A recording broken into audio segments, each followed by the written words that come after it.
Hi guys, and welcome to today's video.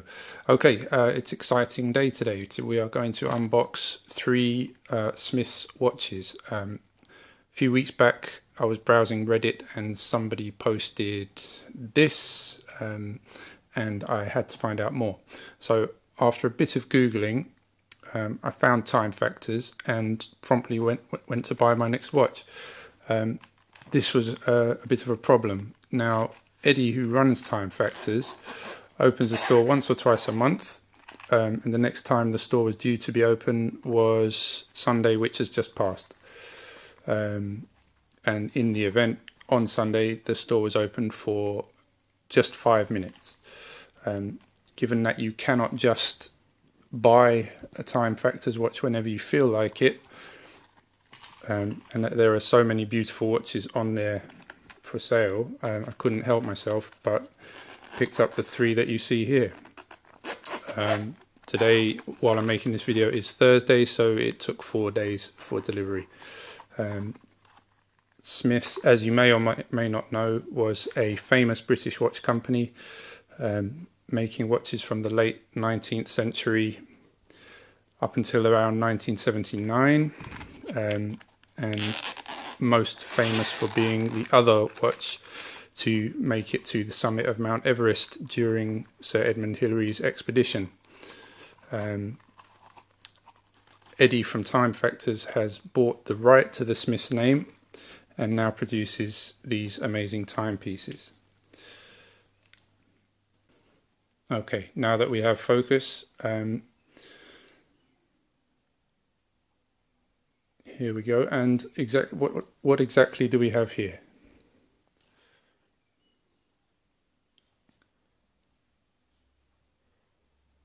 First up is the PRS25 Expedition, which closely resembles the Smith's watch from that Hillary expedition to the summit of Mount Everest. It is a 36mm automatic, powered by a Miyota 9039 movement, a short 43 lug-to-lug and sapphire glass. There we go. I will put all the specs up on the screen around here.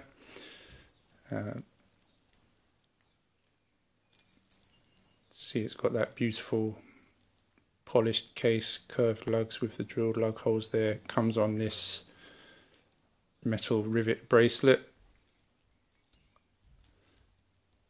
signed Smith's clasp, signed screw down case back, and it also comes with this rather nice leather strap.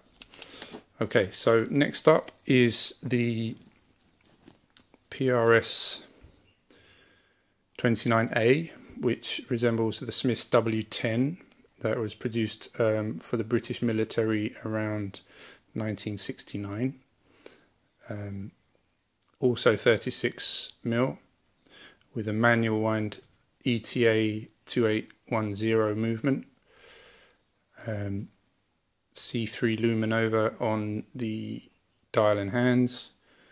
And a sapphire box crystal there. Comes on this black NATO strap. Slightly different finishing to the case here. Have this brushed sides without the curves of the expedition.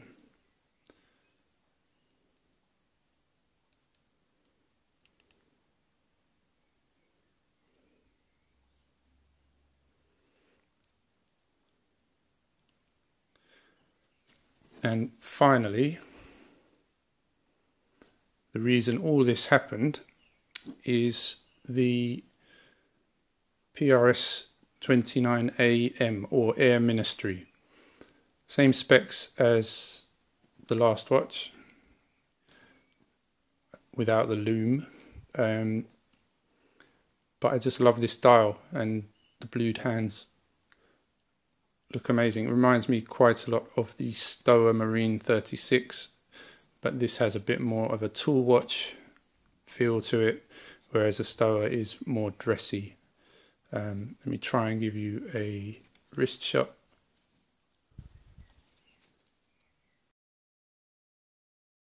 Okay, so after fighting with the NATOs on the other watches, here's a quick look at the Expedition on wrist.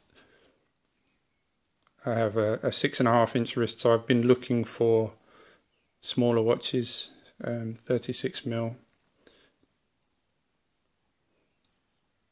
There aren't so many around these days. Larger watches seem to be more fashionable, but I do like the vintage feel of these, and the smaller size looks great. Give you a quick look at the others. So here's the PRS on it. Sorry, this is the 29A on the grey NATO, and finally the Air Ministry, which I think is going to be an absolute strap monster. Alright guys, thanks for watching, and as ever, please do like and subscribe. Full reviews of all of these will be coming soon, and I'm forever grateful for those of you who do take the time to support the channel. See you in the next video guys, and thanks for watching.